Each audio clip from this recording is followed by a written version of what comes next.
সম্মানিত দর্শক, 2026 সালের আগস্ট মাসকে কেন্দ্র করে সরকারের সামনে যে ভয়াবহ বিপদ এবং বিপত্তি লক্ষ্য করা যাচ্ছে, এজন্য মহান আল্লাহ রাব্বুল আলামিনের কাছে আমাদের উচিত সরকারের জন্য দোয়া করা। একই সঙ্গে জনাব তারেক রহমান, যিনি এখন সরকার প্রধান আছেন, তার নিরাপত্তা, তার হেফাজত এবং তার কর্মে বরকতের জন্য অন্তঃস্থল থেকে বিএনপির যত নেতাকর্মী রয়েছেন তাদের উচিত দোয়া করা। এমনকি আওয়ামী লীগের যারা লোকজন রয়েছে তাদের উচিত তারেক রহমান সাহেবের জন্য দোয়া করা। এই জন্য উচিত যে রাষ্ট্রের যে স্টিয়ারিংটি, এটি এখন তারেক রহমান সাহেবের হাতে আছে।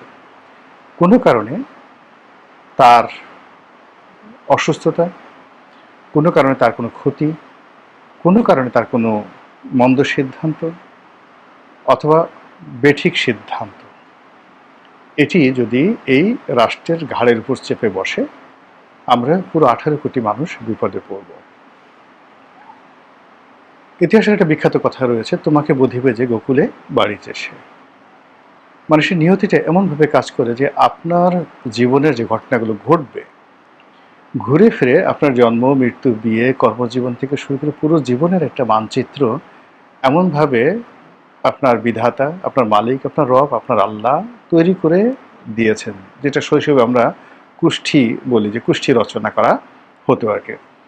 তো ইসলামের দৃষ্টিতে এই ধরনের কুষ্ঠি বিচার বৈধ নয়, বা অনেকে এটা বিশ্বাস করে না। কিন্তু আপনি যদি একটু খেয়াল করে দেখেন যে একই ঘটনা কেন বারবার ঘটে, কেন কিছু মানুষ শুধু দরিদ্র হওয়ার জন্যই জন্ম নেয়, কেন কিছু মানুষ শুধু ডাকাত হওয়ার জন্য জন্ম নেয়, কেন একটা পরিবার মা, ছেলে, তারপরে বাবা, তারা চুরি করবে, ডাকাতি করবে, ছিনতাই করবে। ছেলে ছিনতাই করে, বাপ ছাড়িয়ে নিয়ে আসে, বাপ মারা যায়, তার জায়গায় ছেলে ছিনতাই করে হয়ে যায়।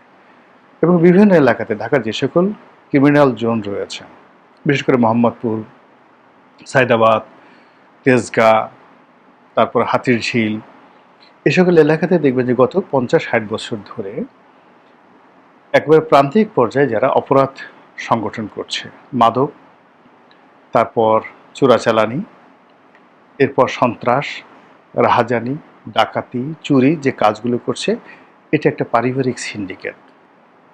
কেন এই সমস্ত পরিবারের লোকজন, মা, মেয়ে, দাদা, দাদি সবাই মিলে একই সাথে অপরাধ কর্ম সংগঠিত করছে যুগের পর যুগ ধরে, বছরের পর বছর ধরে?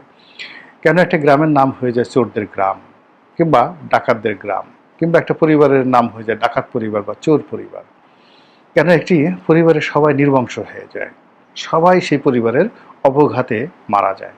সবাই ভালো মানুষ, কিন্তু হয়তো গুটি বসন্ত, হয়তো কলেরা, হয়তো যাকে বলা হয় কোনো সড়ক দুর্ঘটনা বা এনিথিং আনইউজুয়াল, এবং যেগুলো ন্যাচারাল নয়, এই ঘটনা কিছু দেখবেন কিছু পরিবারের ক্ষেত্রে হচ্ছে এবং তারা নির্বংশ হয়ে যাচ্ছে।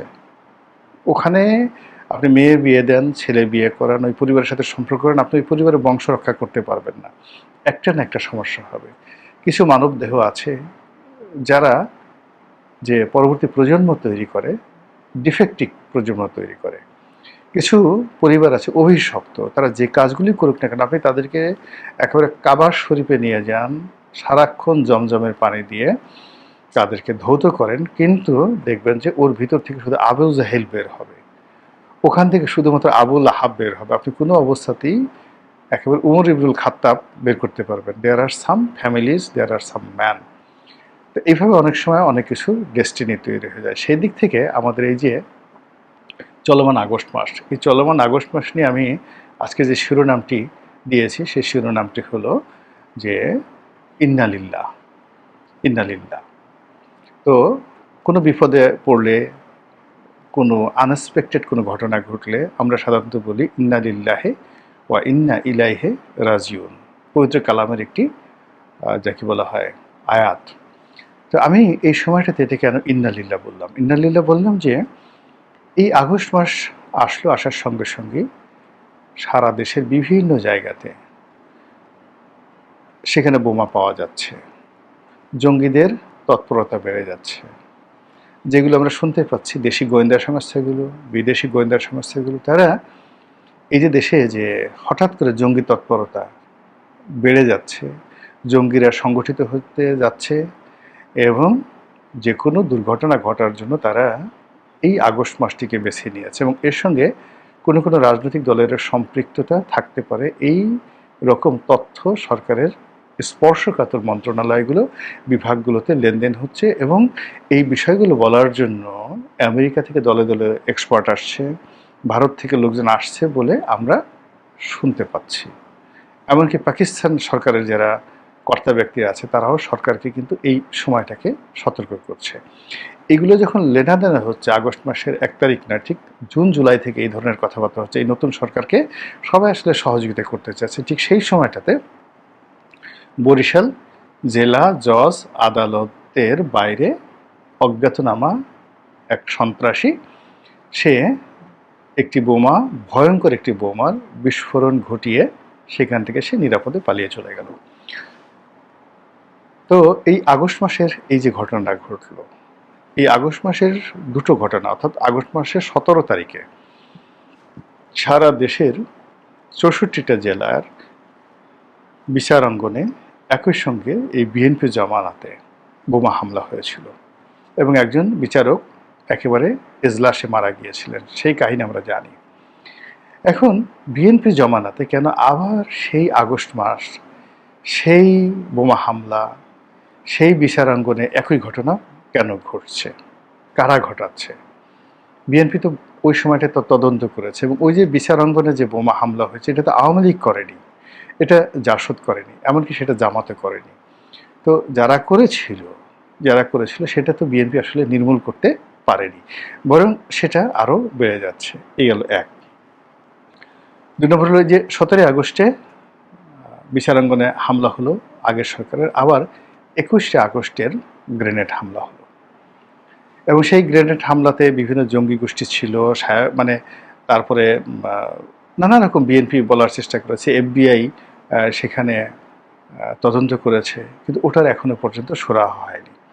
আওয়ামী লীগ ক্ষমতা এসে বারবার বলার চেষ্টা করেছে এটা বিএনপি রাষ্ট্রীয় মদতে করেছে, ডিজিএফআইকে দিয়ে, তৎকালীন অনুগত ডিজিএফআইকে দিয়ে এই কাজগুলো করেছে আওয়ামী লীগ সভানেত্রী শেখ হাসিনাকে মেরে ফেলার জন্য।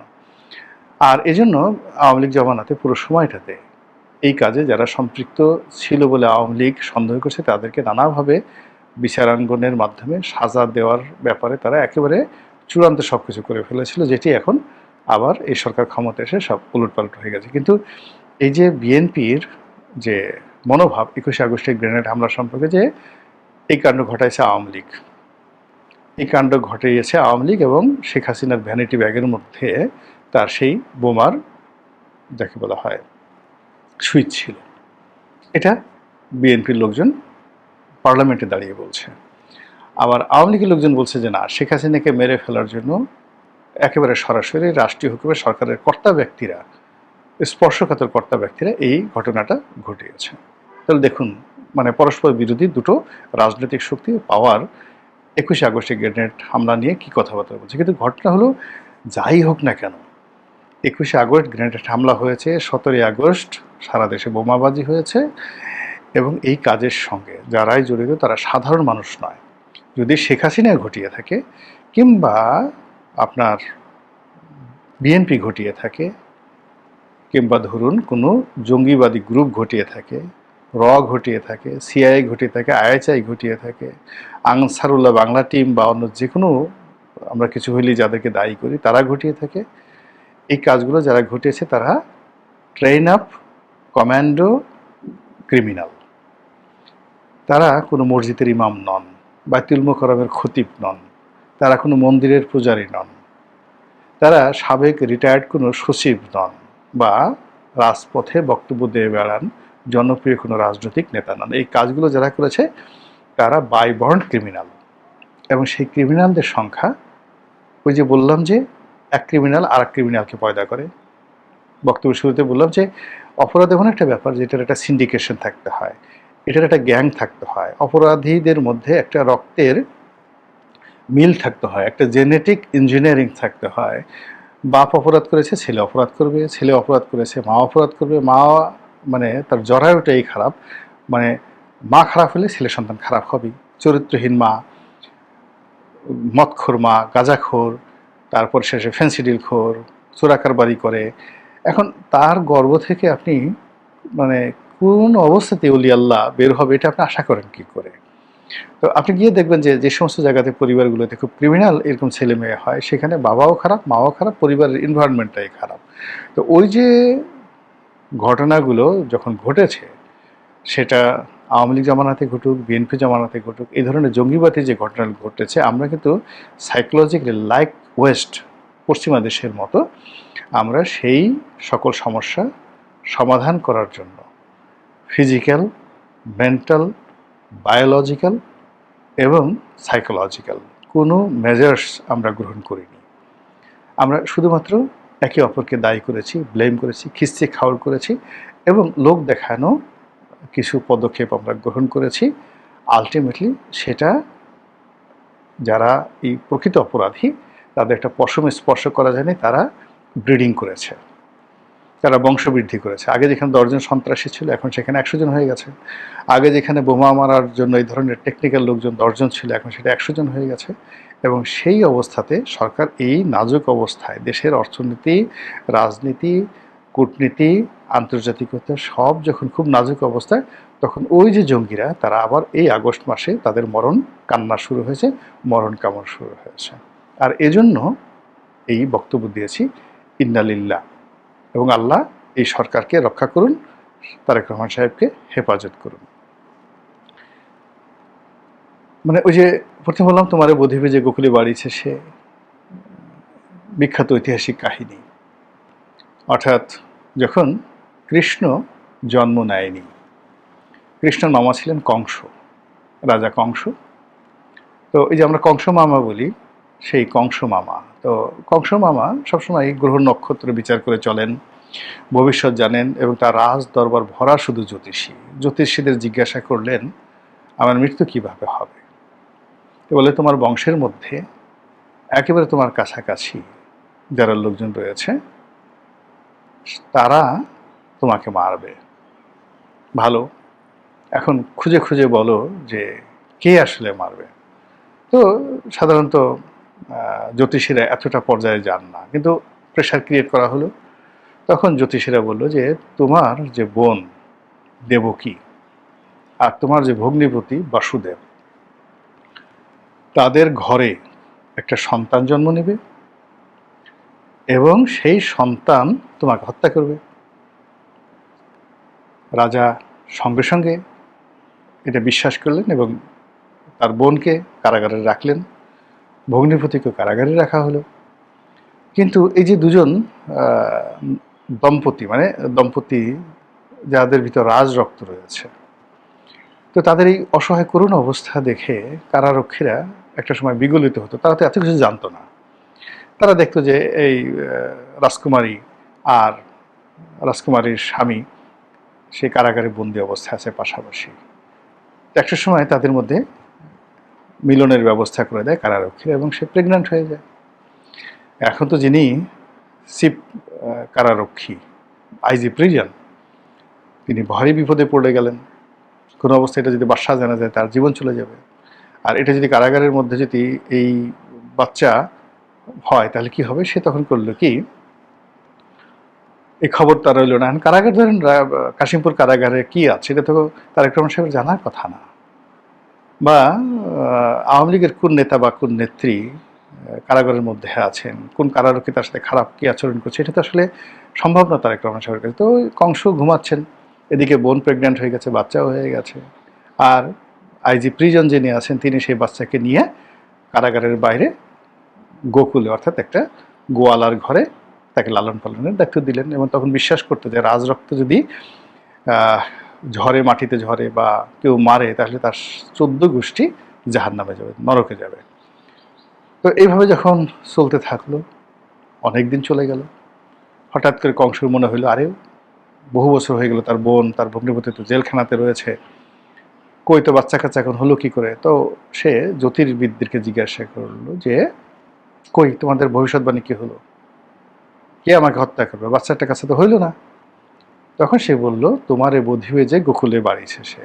কাজ হয়ে গেছে এবং তুমি যার ভয় করছো সে বেড়ে উঠতেছে, কৃষ্ণ বেড়ে উঠছে। এই হলো কাহিনী, নিয়তির কাহিনী। তো সেই দিক থেকে এই যে সিমটমগুলো আসে, সেই সিমটমগুলো জানতে হবে, বুঝতে হবে। এই আগস্ট মাসেই কেন এই বোমা হামলা হবে? এই আগস্ট মাসে একটা দুটো না, সিরিজ অফ, মানে আওয়ামী লীগের জন্য যেভাবে এই আগস্ট মাসে তারা ক্ষমতা হারিয়েছে, আগস্ট মাসে বঙ্গবন্ধু মানে উপরে হামলা করে পুরো ফ্যামিলিটাকে নির্বংশ করে দেওয়া হয়েছে। আবার এই আগস্ট মাসে 21শে আগস্টের গ্রেনেড হামলা, 5ই আগস্টের ক্ষমতা হারানো, তারপরে 15ই আগস্টে এই যে পুরো ফ্যামিলির উপর যে গজব, এটা যেমন আগস্ট মাস আওয়ামী লীগের জন্য একটা বিরাট অভিশাপের মাস, কিন্তু বিএনপির জন্য এটা মধুচন্দ্রিমা নয়। বিএনপি কোনো অবস্থাতেই এই আগস্ট মাসে বিএনপির কোনো সুসংবাদ ঘটেনি। তাদের ক্ষমতা হারানো থেকে শুরু করে তাদের যত দুর্ভোগ দুর্দশা সব কিছু কিন্তু এই আগস্টকে কেন্দ্র করে ধুমায়িত হয়েছে।